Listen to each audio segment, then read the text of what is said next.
InMind est une revue de vulgarisation de la psychologie sociale pour vous. Aujourd'hui, InMind vous présente un numéro spécial sur la thématique de l'immigration.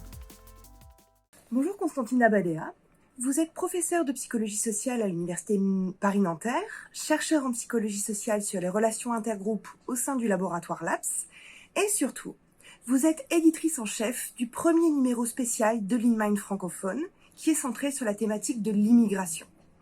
Donc pour commencer, pourquoi un numéro spécial sur l'immigration ?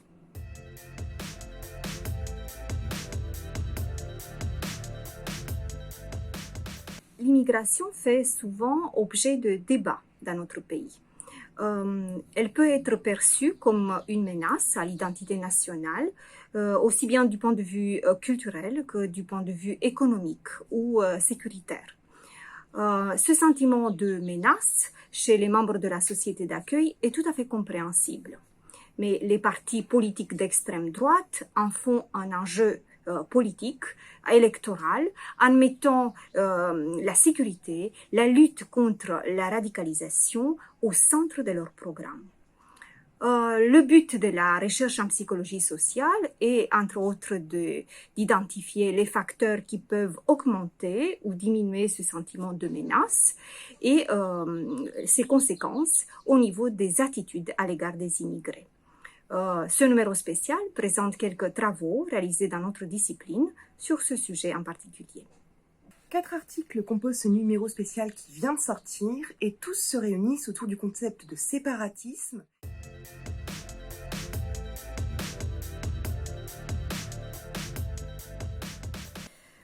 Le séparatisme se réfère à la situation où les immigrés préfèrent maintenir leur identité culturelle, leur culture d'origine et développer des contacts uniquement avec les membres de leur communauté sans s'intéresser à la culture du pays d'accueil et sans établir des contacts avec les autres membres de la société. Contrairement aux idées reçues, les travaux de recherche en psychologie sociale montrent une très faible préférence des immigrés pour le séparatisme. Ils souhaitent en majorité maintenir à la fois leur culture d'origine et adopter la culture du pays d'accueil. C'est ce qu'on appelle dans notre discipline l'intégration. On parle beaucoup de radicalisation aujourd'hui, et le premier article porte sur ce thème. Qu'abordera-t-il ?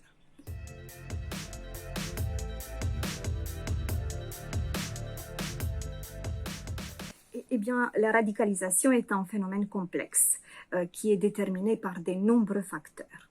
L'article de Jaïs Adam Troyan et Yara Mahfoud de l'Université de Paris évoque un modèle théorique de la radicalisation qui inclut plusieurs facteurs complémentaires. Et un de ces facteurs se réfère aux besoins de valorisation sociale, de reconnaissance. Par exemple, l'exclusion sociale des jeunes issus des quartiers défavorisés et pour la plupart avec un antécédent d'immigration peut créer ce besoin de valorisation sociale.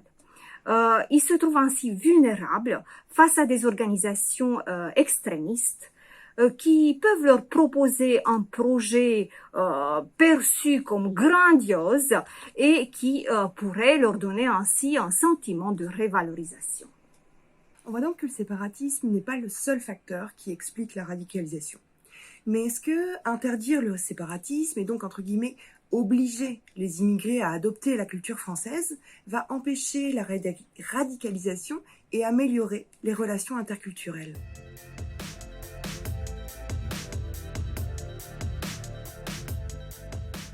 On essaie de répondre à cette question dans un article d'Antoine Roblan de l'Université de Bruxelles. L'auteur évoque plusieurs travaux de recherche qui montrent qu'obliger les immigrés à adopter la culture d'accueil n'est pas tout à fait bénéfique. Admettons que les immigrés adoptent la culture française dans ces conditions. Ils ne seront pas pour autant mieux évalués par les Français. Les Français vont considérer que les immigrés ont adopté leur culture par obligation et non pas par motivation personnelle. Ce qui est plus déterminant dans les relations intergroupes, c'est l'identification à la société d'accueil, la fierté d'appartenir à la même nation. Les Français souhaiteraient que les immigrés s'identifient à leur nation, et ce, par choix volontaire. Vous avez parlé d'attachement identitaire et comment faire pour l'augmenter. En 2019, le gouvernement a adopté une mesure consistant à afficher le drapeau français dans les classes. Est-ce pour augmenter cet attachement identitaire ?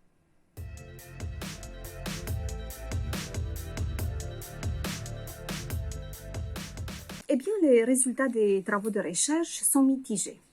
L'article de Gaël Marante et ses co-auteurs de l'Université de Rennes présente plusieurs travaux de recherche qui montrent que l'exposition à des symboles nationaux tels que le drapeau peut augmenter l'identification nationale, mais aussi les préjugés, et d'autres travaux montrent le contraire, l'exposition peut diminuer cette identification. La clé de l'issue de cette exposition est le type d'attachement national. Dans notre discipline, on fait la distinction entre le nationalisme et le patriotisme. Le premier inclut l'idée de supériorité de la nation. C'est un attachement aveugle, sans esprit critique. Le patriotisme n'inclut pas ces aspects, mais reste un attachement national très fort pour autant. Donc, pour répondre à votre question, oui, l'exposition à des symboles nationaux peut être bénéfique dans les relations intergroupes, à condition qu'elle soit accompagnée par des programmes éducatifs dans le sens du patriotisme, du respect pour tous les peuples. On vient de voir que les mesures prises portent parfois leurs fruits, parfois non. La recherche en psychologie sociale a-t-elle identifié des clés pour faciliter l'intégration ?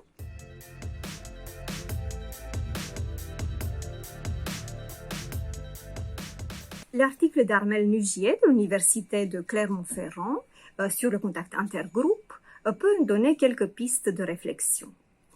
Nous avons parlé au début de cette interview du sentiment de menace que les membres de la société d'accueil peuvent ressentir face à l'immigration. C'est un sentiment tout à fait normal que chacun d'entre nous peut avoir face à l'inconnu. Le contact intergroupe, le fait de se retrouver ensemble, peut permettre de se familiariser avec les autres, de faire connaissance et de diminuer donc ce sentiment de menace. Le contact intergroupe peut avoir donc des effets bénéfiques dans les relations sociales et les travaux de recherche ont identifié plusieurs étapes. On peut commencer par des relations d'amitié avec les immigrés, ce qui peuvent créer un sentiment très positif. Ensuite, pour que ce sentiment positif se généralise à d'autres membres du même groupe culturel, il faudrait que les appartenances groupales des individus en interaction soient à un moment donné visibles. Par exemple, Fatima n'est pas seulement mon amie, ma voisine, elle est aussi d'origine marocaine. Enfin, dans une troisième étape, ces distinctions de groupe s'effacent progressivement pour laisser la place à une identification commune, nous les Français, quelle que soit notre origine. Donc pour terminer, qu'est-ce que ce numéro spécial peut apporter à nos lecteurs ? Qu'est-ce qui peut leur donner envie de le lire ?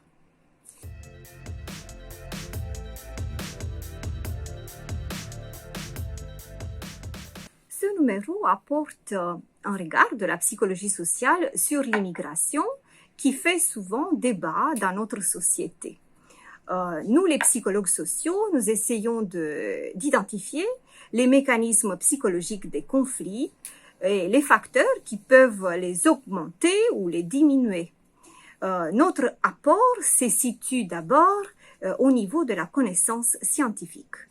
Ensuite, nos travaux de recherche peuvent être utilisés pour nourrir les débats, peuvent être utilisés comme support pour les décisions prises par nos institutions.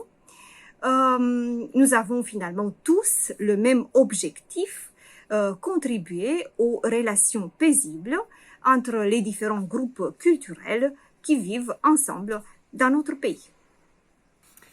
Merci Constantine Abadea, merci de nous avoir accordé un petit peu de temps et merci à tous les auteurs qui ont contribué à ce premier numéro spécial de l'INRAE.